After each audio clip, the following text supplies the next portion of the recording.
Okay, I'm very passionate when it comes to the advancement of Kai and the progression of Kai. Being his mom, I take as a very serious job because I believe that in raising him, I contribute to who he is going to be in the future. Um, Back in the States, we did PCIT, which is Parent Child Interactive Therapy, which allowed us to explore our relationship in a play setting.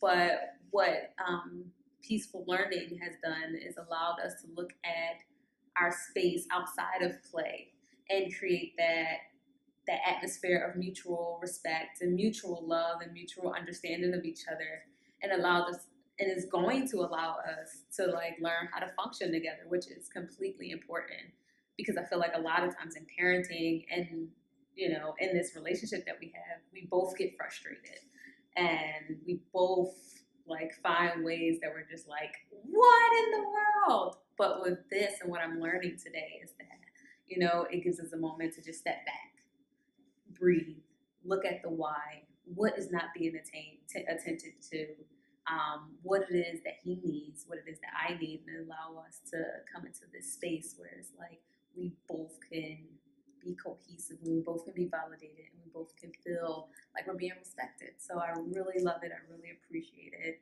I love everything I learned. I'm going to take these notes and I'm going to apply it, and I'm super excited about it.